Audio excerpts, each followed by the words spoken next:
Eu sou o poder que há na espada, a vibração na ponta da lança. Eu traço meu caminho por entre as chamas de um campo de batalha. Absorvo as falhas dos becos sem saída para deles fazer um palco sobre o qual eu danço. Eu sou as pausas entre os aplausos, o rugido dos corações correndo pelas salas do paraíso. Respiro as formas da luz e do silêncio. Interrompo o progresso de rebeliões cósmicas. Eu sou a glória dos gigantes Manaslu e Sagármata. Sentinelas das planícies asiáticas, eles clamam pelo meu nome, que é entoado pelo coro dos vibrantes albatrozes do Pacífico.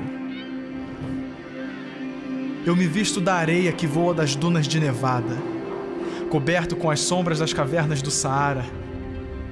Eu sou a luz da lua incandescente iluminando as chuvas da Amazônia. Eu pinto a Antártica de expedições, outorgo domínio à pantera do deserto. Eu autorizo os resquícios dos astecas e incas que florescem à vista dos povos tribais. Eu conduzo a aurora a exalar os sinais e desperto a astronomia para olhar além. Eu sou o inaudito ouvido das tempestades que bramam minhas palavras. Eu sou o desejado. Eu sou o verbo. Eu emerjo da terra molhada dos seus choros. Cresço nos seus momentos de lucidez. Eu trago a alvorada que desafia o vigor da sua memória. Eu estou aqui. Eu sou iminente. Eu sou aquele que anda pelo caminho que você deixou. Meus olhos descobrem as feridas e os destroços. Limpo a poeira das lágrimas que já secaram. Eu dreno os lagos de seus arrependimentos. Eu encho os poços em abundância. Alivio a fadiga, acalmo a fúria. Costuro as páginas rasgadas porque sei quem você de fato é. Eu lhe apresento a sua verdadeira identidade. Eu sou o anseio que lhe faz molhar seu travesseiro. Eu sou a emoção que você busca quando luta pelos seus sonhos. Nas conquistas e suspiros é a mim que você busca. No toque entre os corpos é a mim que você busca. Nos gemidos e desejos é a mim que você busca. Nos profundos anseios, na vontade de ser visto. No me ame, é a mim que você busca. Nos suspiros de encanto, nos desejos de tirar o fôlego. No toque de um estranho que lhe faz sentir jovem. Nos livros e fábulas, nos rótulos de esse sou eu esse, eu sou esse. No me ouça, diga meu nome. No me toque, me queira, me encontre, me queira. Na dor pungente, no amor, na música, na batida, no gosto, no calor e no ardor. Na carência de um abraço, na cor, no olhar, na intenção, o desejo, na chama da voz e no espírito do fogo. Quando pede por mais, é o meu nome que deve clamar. Eu sou aquele que espera pelo seu chamado. Eu alcanço você e espero. Quando você se deita ferido e inquieto, eu sou o guardião do seu sono. Eu espero e espero até o tormento cessar. Eu sou a verdade que eles chamam de resgate. Quando as trevas irrompem com suas palavras de morte, eu chamo os tons do amanhecer. É a mim que você busca.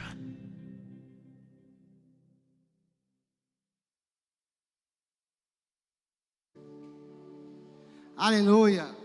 Glória! Paz do Senhor a todos vocês que nos assistem aí. Louvado seja Deus pela sua vida, por você estar conosco até agora. Amém? Desculpe os probleminhas de internet aí, nós estamos ajustando, mas graças a Deus conseguimos. Amém? Gostaria de deixar uma palavra para você que nos assiste hoje, lá em 2 Timóteo, no capítulo 3.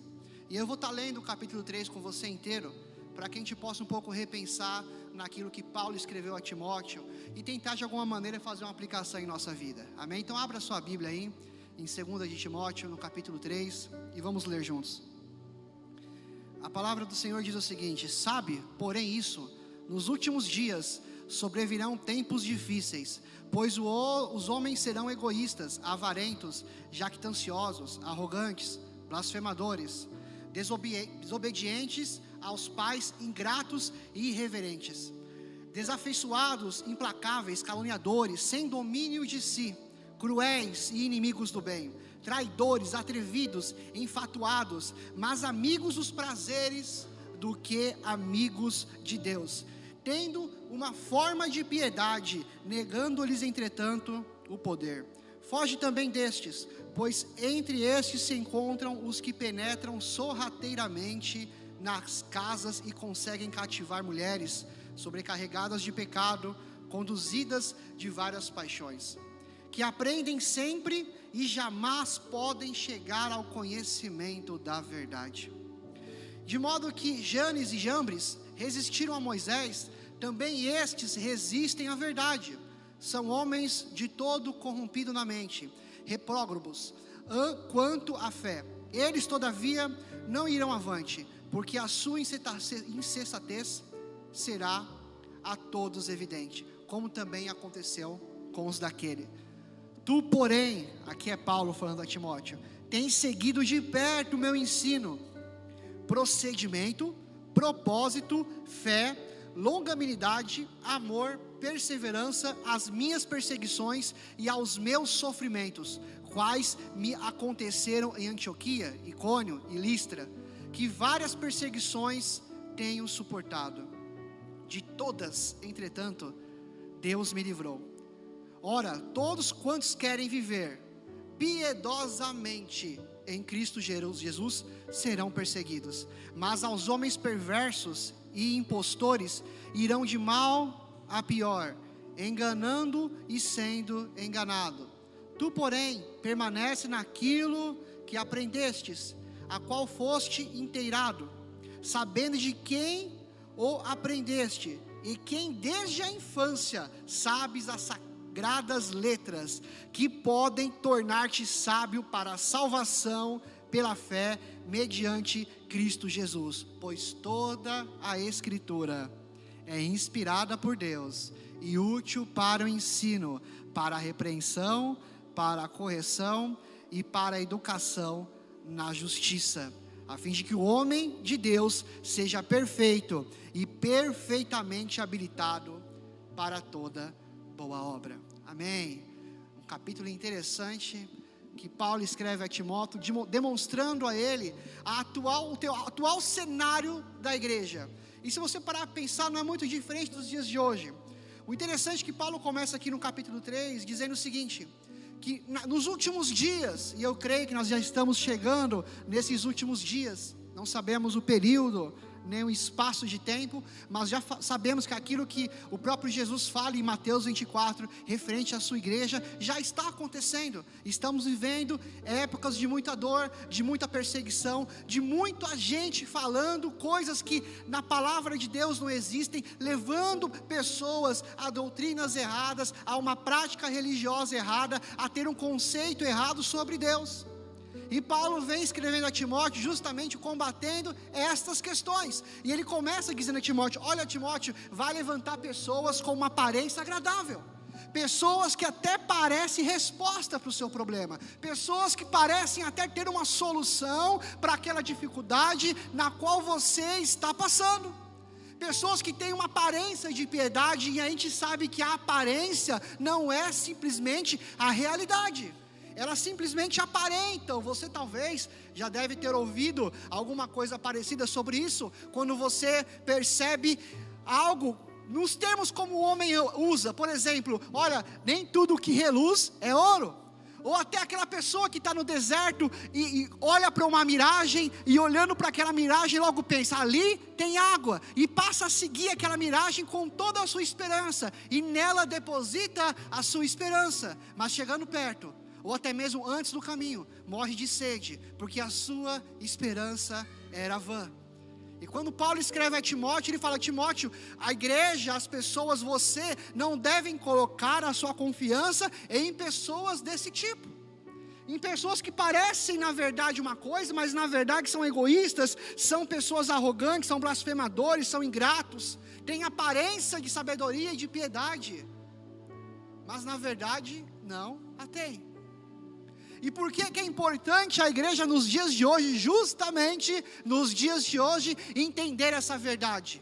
Para justamente a igreja dos dias de hoje voltar para a nossa única direção e a nossa única regra de fé deixada por Deus durante todos esses anos, que é a sua palavra. Então Paulo, primeiramente, nesse primeiro espaço, ele vem combatendo essas pessoas que têm forma de piedade, que falam de uma maneira agradável, que pode até agradar o coração, mas que não podem trazer a verdade e o poder do Evangelho. E ele começa a combater isso, inclusive cita o caso de Gênesis e Jambres. Paulo está fazendo associação ao caso de Moisés, quando com Arão jogou o seu bordão, aquele bordão se transformou em cobra, e no mesmo momento Faraó pede para os seus súditos fazerem a mesma coisa. E 2 feiticeiros de Faraó jogam também os seus bordões. E para surpresa talvez das pessoas que estavam assistindo aquela situação, aqueles bordões também se transformam em cobra. Também, por um momento, aquilo que não é verdade, parece verdade. Aquilo que não deveria ter poder nenhum, parece ser o poder real. Então, simplesmente o bordão de Arão está estendido, e está ali a serpente, e logo 2 passam a surgir. E por um momento, talvez aquele povo do Egito começou a olhar e falou: está vendo? Nós também temos poder. Nós também temos a verdade.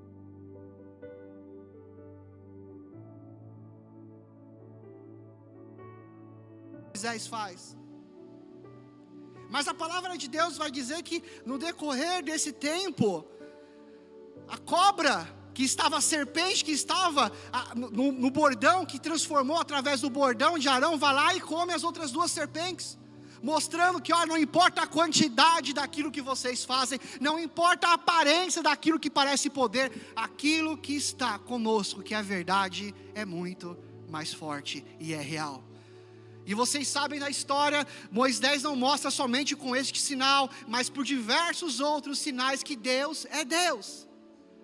E que tudo que possa aparentar algum tipo de poder, como existia de milhares de deuses no Egito, não poderiam se comparar com a verdade. Portanto, precisamos pensar, o que é a verdade? Será que entendemos essa verdade? Será que a verdade está em nós e logo estando em nós a praticamos? É algo que precisa ser repensado para entender de qual lado. Talvez pessoas que estão me assistindo aqui estão. O mundo pode ter uma boa aparência, o mundo pode ser agradável, as coisas do mundo podem ser boas, podem até ter uma aparência boa. Olha, eu acho que é bom porque não faz nada de muito ruim. Mas e o fim? E o fim? O que isso leva? Tudo aquilo que o mundo podia oferecer nesse exato momento, em época de pandemia, está paralisado. Pessoas não podem mais viajar. Pessoas não podem gastar os seus milhões na conta, porque o sistema já não deixa. Todo aquele que confiava em alguma coisa, ou até mesmo em serviço, ou em patrão, ou em condições, ou em bens, hoje se vê ameaçado.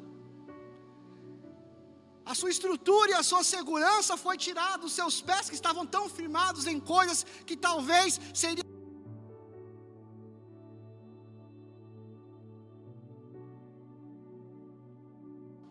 Ora, todo aquele que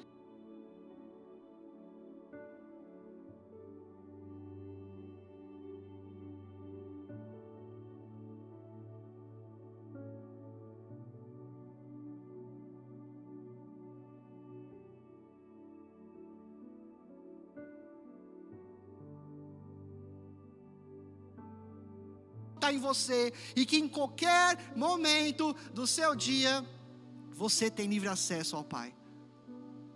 O Pai te ouve, e não só te ouve, te deu uma esperança chamada Jesus Cristo, para que todo aquele que nele creia não pereça, mas tenha vida eterna. E Ele lhe garantiu um futuro brilhante, um futuro que nenhuma economia, que nenhuma circunstância aqui dessa terra poderia te garantir. Ele te garantiu vida. E Paulo vem justamente demonstrando essa verdade. Olha, a verdade está no Evangelho, porque tudo aquilo que aparenta não é. Pode reluzir, mas não é precioso como a palavra de Deus, como aquilo que o próprio Jesus Cristo deixou. Todos os ensinamentos daquilo, todo o caminho, a verdade e a vida só vem através dele. E Paulo vem nesse primeiro pedaço do capítulo 3 de Timóteo justamente combatendo essas heresias. Pessoas que na época dele levantavam um falso testemunho a respeito de Cristo, levavam uma falsa doutrina, ou algo que até parecia com o evangelho pregado, mas no fim tinha um pouco de judaísmo, ou um pouco de misticismo, ou um pouco de gnosticismo, e tudo era misturado, e na verdade tinha uma boa aparência, mas não podia levar à salvação. E é claro que se Paulo escreve a Timóteo, que cuidava da sua igreja, que cuidava daquela igreja, logo entendemos que a igreja também sofria com esses tipos de pensamentos. Portanto, a nossa base precisa ser sempre pautado naquilo que Deus deixou, que é a palavra de Deus. E precisa ser. E logo quando Paulo mostra essa questão para Timóteo, fazendo uma correlação com Moisés no deserto, lá do verso 10, porém, ele vem tratando uma outra questão, vem mostrando para Timóteo que o caminho que Timóteo tinha escolhido era o caminho correto. No verso 10 ele diz: olha, você, Timóteo, tem seguido de perto o meu ensino, você tem seguido o meu procedimento, o meu propósito, a minha fé, a paciência, o amor, a perseverança, até nas horas das minhas perseguições. E Paulo vem mostrando: olha, Timóteo, eu quero que você veja a minha vida, porque a minha vida, ela não se baseia naquilo apenas que eu falo, porque a internet deu voz para muita gente, porém, infelizmente, muita gente que tem uma voz não voltada para o evangelho, mas talvez para algo parecido com ele. E Paulo vem dizendo: olha, Timóteo, não quero que você olhe somente para aquilo que eu falo, mas que você veja tudo aquilo que eu resplandeço também nas épocas da perseguição, nas épocas da dificuldade, toda a minha paciência, todo o meu amor, todo o meu cuidado, toda a maneira que eu tenho me comportado por amor a Cristo Jesus, até mesmo nas perseguições por causa do evangelho. E Paulo mais à frente deixa claro, falando o seguinte: olha, Timóteo, todo aquele que quiser viver de maneira piedosa em Cristo Jesus, vai passar provação e perseguição.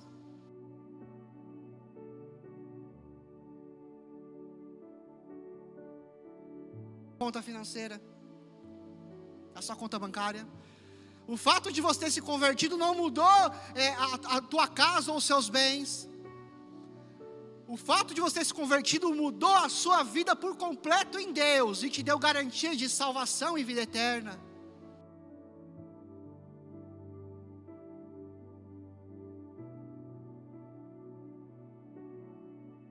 Também, mas o propósito primeiramente da palavra de Deus sempre foi para salvação, nunca simplesmente para um benefício próprio, ou nunca simplesmente para mostrar que você tem poder, ou algo do tipo. Então Paulo vem dizendo: olha, primeiro passo, Timóteo, eu louvo a Deus pela sua vida, mais ou menos assim, porque você tem olhado para aquilo que eu tenho resplandecido. Sofri perseguição na Antioquia, em Listra, em Icônio, né, e todas elas eu suportei, né? E Paulo diz lá no verso 14: tu porém, Timóteo, vendo como eu tenho agido, olha, você vendo o verdadeiro evangelho sendo pregado, permanece naquilo que você aprendeu, e naquilo que você foi inteirado, desde a tua infância. Ele fala: Timóteo, você aprendeu a palavra desde a sua infância. Percebeu que o apóstolo Paulo usava a Bíblia hebraica, todo o Antigo Testamento como base para, com a luz de Cristo, lê-la e entender que toda a revelação apontava para o Filho de Deus. E a única regra de fé a qual Paulo pede para que Timóteo leve em consideração é: Timóteo, ore, continue apontando para a palavra, aquela que você lia desde criança, que te dá poder. Veja bem, ele fala aqui, que te dá poder para te tornar-te sábio para a salvação pela fé em Cristo Jesus. Tem momento algum o apóstolo Paulo nega a palavra, dizendo: olha, agora é um novo tempo, agora começa conosco. Em momento algum o apóstolo Paulo nega todos os princípios de aprendizado dele, que falando: olha, o Antigo Testamento já não serve para mais nada. Mas muito pelo contrário, você vê a defesa de Paulo pelo Evangelho, justamente mostrando que, olha, o Antigo Testamento demonstrava aquele Cristo que haveria de vir, e todo aquele que entendeu que Cristo veio e entendeu que Ele morreu e ressuscitou, este que creu está salvo, porque a revelação do Antigo Testamento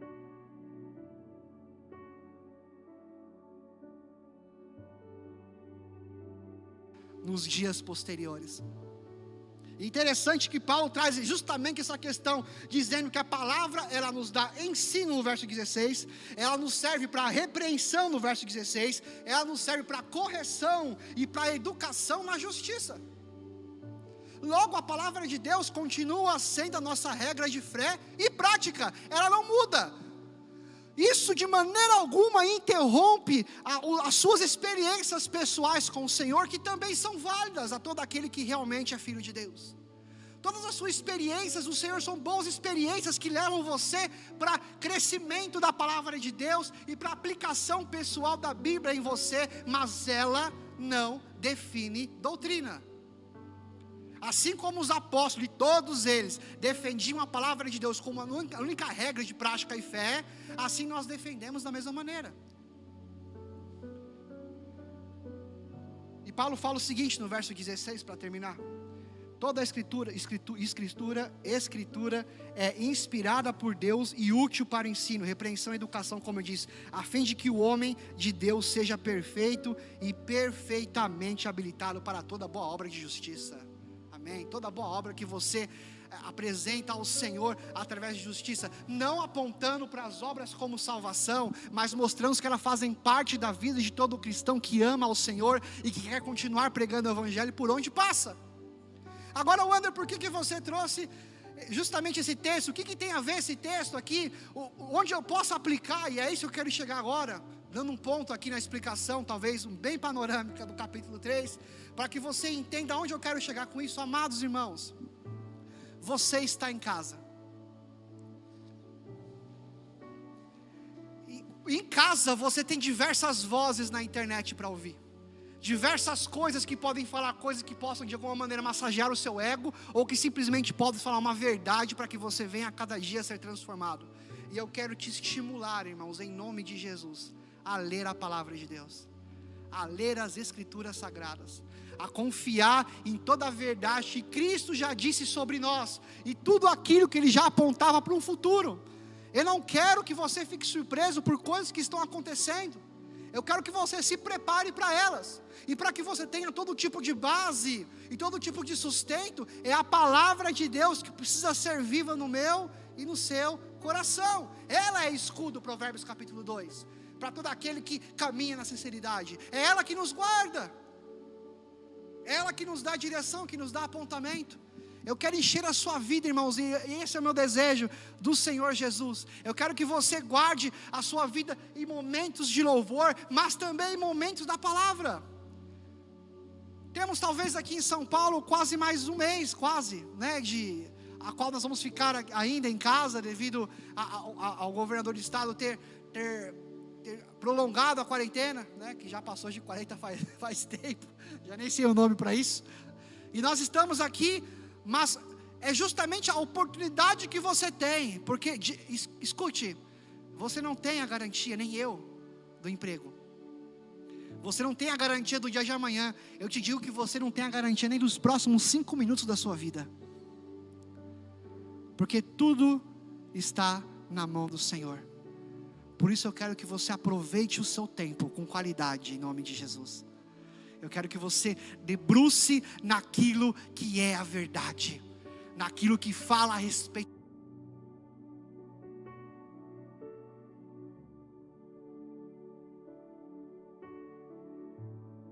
Eu defendi o Evangelho com tudo aquilo que ele podia, assim como eu creio que Timóteo também o fazia. Eu quero que você leia a palavra, coma dela, se enche da presença de Deus, tenha relacionamento a cada dia mais com o Pai, para que você possa ter em você segurança. Então você encontrará segurança.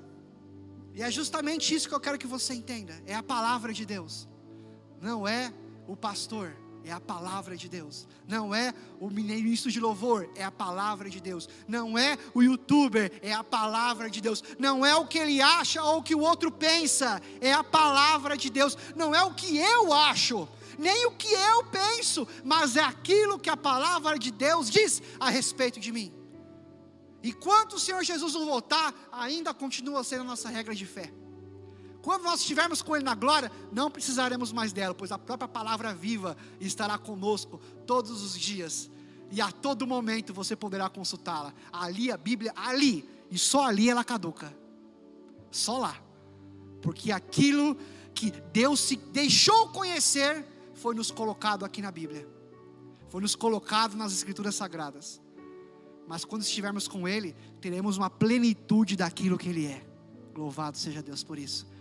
Mas se Ele deixou, é para justamente nós colocarmos em prática, que em nome de Jesus, você possa ganhar seu tempo lendo a palavra de Deus, que em nome de Jesus você possa ganhar o seu tempo em oração com o Senhor. Talvez o que eu esteja falando aqui seja sério. Todo esse tempo que você está em casa, você não conseguiu ter um dia de devocional com Deus. Talvez você não conseguiu ter um momento ainda de oração, de chegar e fechar a porta do seu quarto. Não aquela oração somente em família, não aquela oração que você coloca o louvor e canta, mas aquele momento de fechar a porta do seu quarto, como diz o Evangelho de Mateus.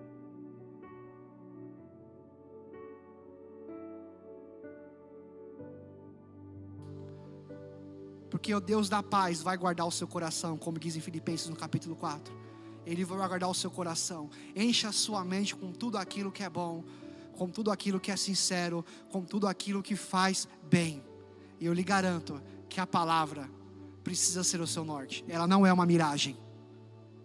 Ela não é um conceito. Ela não é somente mais uma ideia. Ela é a expressão real, desde a criação, do plano de salvação do Senhor sobre a sua vida. Amém? Que você possa ser abençoado onde você estiver. Que essa palavra possa ter te estimulado e te confrontado como me confronta. E que possa te levar para mais perto do Senhor, para que você, na sua casa, justamente pelo fato de não ter os seus irmãos perto, possa ter o seu momento de relacionamento com o Pai. Não existe uma receita de bolo. Não existe, 3 ou 4 passos para a vitória aqui, ou 5 ou 6 passos para viver feliz ali. O que existe é a palavra de Deus, que nos garante que o Senhor vem, que tempos difíceis viriam, mas que a igreja iria permanecer, e que ela teria salvação para todo aquele que nele crê. Amém? Louvado seja Deus. Você que está na sua casa, o louvor já volta para cá. Mas antes eu gostaria de orar com você aí. E antes de eu começar a orar, eu gostaria que você, se você estiver com a sua esposa ou com o seu filho agora, dê a mão para ele. Dê a mão para ele, tenha um momento agora de intimidade com ele ali. E eu quero que, se em algum momento a sua esposa te conhece, irmão, e você conhece a sua esposa, talvez vocês sabem que talvez está faltando um momento de intimidade, de relacionamento com o Pai. E talvez vocês não tiveram esse momento ainda. Hoje eu lhe convido a ter uma semana completamente diferente a partir de agora. Eu quero que você chegue para ele, dê a mão e comece a orar um pelo outro agora. Mas de maneira individual, esposo, ore pela esposa declarando bênção sobre ela. Pergunte para ela aquilo que ela precisa em oração e faça vice-versa a mesma coisa aí onde você está. Amém? E eu gostaria de orar com vocês para que essa palavra se tornasse prática em nossa vida. Feche seus olhos. Pai, eu te agradeço. Eu te louvo, Senhor, pela vida da tua igreja que assiste agora. E que, Pai, tem aqui agora há pouco ao texto, entendido que a tua palavra nos remete justamente à sua palavra, que a Bíblia interpreta a própria Bíblia,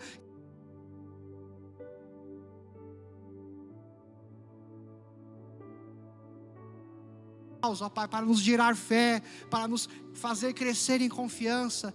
E Pai, eu não sei como está a vida desse casal que está nos assistindo, eu não sei como está a vida desse jovem, desse filho, ó Pai amado, que nos vê hoje, exatamente agora, mas eu creio que Tu és um Deus único que não muda.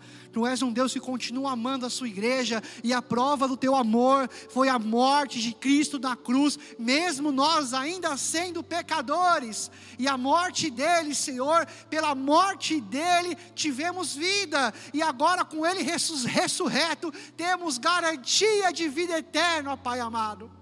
E eu quero orar por essa pessoa, por esse casal, por quem nos assiste, para que o Senhor venha renovar a fé deles agora, renová-los no Espírito, ó Pai, mostrar, Senhor, aquilo a qual o Senhor tem entristecido o Teu Espírito, para que eles possam, ó Pai, a cada dia ser mais parecido com o Senhor.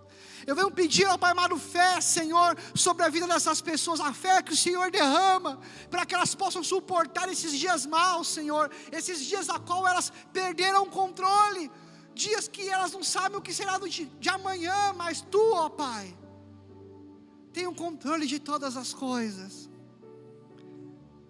O Senhor não muda, e tudo continua em suas mãos. E eu tenho absoluta certeza que o Senhor cuida dos seus. E eu te louvo por isso, ó Pai. Que esse 2020 possa ser um ano de muito aprendizado para a tua igreja, de muito crescimento pessoal com o Senhor. Em nome de Jesus é o que eu declaro, ó Pai. Abençoa a vida de cada pessoa que está lá, Senhor. Talvez casais que estão brigando nessa casa, pessoas que não estão se entendendo, Senhor. Dê direção, Pai. Dê paciência. Ajuda eles, Senhor, para que eles possam, Pai amado, vencer juntos. Oh, Pai, ajuda no devocional de cada dia. E usa a sua igreja de maneira poderosa. É o que eu declaro, Senhor, em nome de Jesus, sobre a vida de cada um. Deus abençoe a sua vida. Obrigado por estar aqui até agora conosco. E que o Senhor possa continuar falando com você ainda mais hoje. Amém?